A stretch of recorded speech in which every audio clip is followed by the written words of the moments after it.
Hi guys, இன்றைக்கி வந்துட்டு நான் தலைக்கறி வச்சு எந்த மாதிரி செமி கிரேவி செய்யலாம் அப்படிங்கிறத காட்ட போகிறேன். நான் ஒரு 2 பெரிய வெங்காயம் எடுத்து அதை ஸ்லைஸ் பண்ணி எடுத்துக்க போகிறேன்.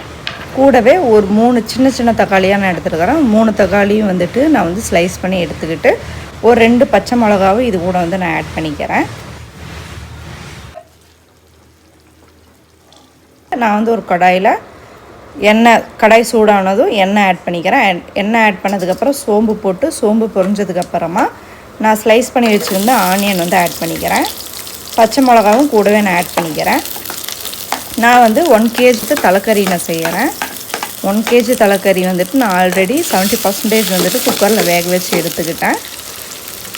இப்போ வெங்காயம் ஓரளவுக்கு கலர் சேஞ்ச் ஆகும்போது நம்ம லைட்டாக உப்பும் போட்டுக்கலாம். உப்பு போட்டு வதக்கி எடுத்ததுக்கப்புறமா தக்காளி ஆட் பண்ணிக்கலாம். தக்காளி ஆட் பண்ணதுக்கப்புறமா நம்ம வீட்டில் அரைச்சி வச்சுருந்த மசாலா நான் ஆட் பண்ணிக்கிறேன்.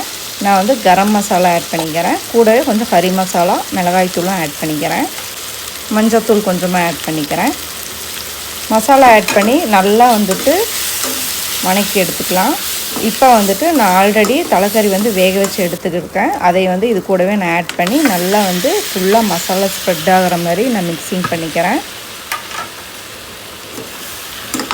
நம்ம எப்போவுமே மட்டன் பொறுத்த வரைக்கும் அதை வேக வச்ச தண்ணியுமே நம்ம இந்த குழம்போ கிரேவியோ செய்யும் போது அதில் ஆட் பண்ணோம் அப்படின்னா உங்களுக்கு டேஸ்ட் இருக்கும். டேஸ்ட் நல்லாவே இருக்கும்.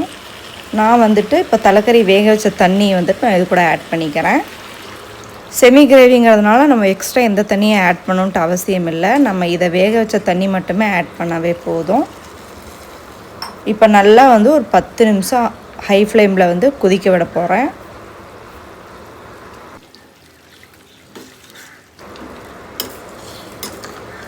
ஒரு 10 நிமிஷமே கொதிச்சா உங்களுக்கு போதுமானது.